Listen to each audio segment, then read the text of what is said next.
You can't avoid making mistakes, but I'm Joycey from Game Rant. These are some mistakes you can avoid when building a base in No Man's Sky. Grab your hammers and let's go.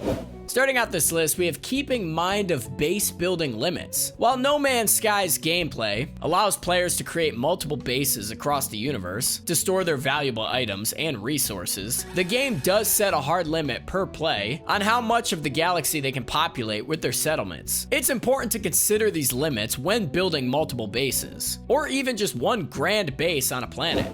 Next up, we have going for an all-around base. There's a tendency to build a base that fulfills all-around functionalities for the player. While this is a perfectly viable reason to build a base, this may cause unnecessary stress on the players to find the right planet with just enough resources. Players should instead assign functions to specific bases they build. Thanks to harvesters, players can theoretically create bases specifically to help them collect specific materials for both trade and construction.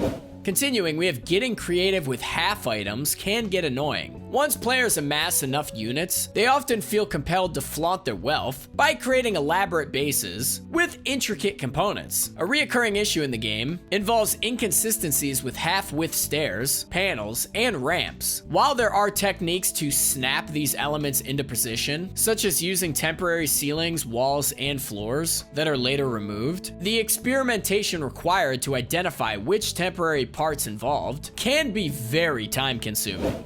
Next up, we have weather still affects two-story bases. At its core, one problem players have with the current housing system is how weather can still affect the inside of their base, defeating the purpose of building a base in the first place. The problem often occurs when players have two-story bases, especially when each story is taller than the game's hidden limit. In the case of multi-tiered bases, any story in the player's base should only be 2 walls high and should be followed by flooring or roofing. Second to last, we have going big too fast. It's extremely tempting to maximize land as early as possible. Similar to City Builder, players should ensure that their small area is sustainable enough before expanding, so that they can easily identify issues to fix along the way. This slow burn process allows players to make a functioning base where they understand all components, which they can then use as a basis for a larger base in a new location.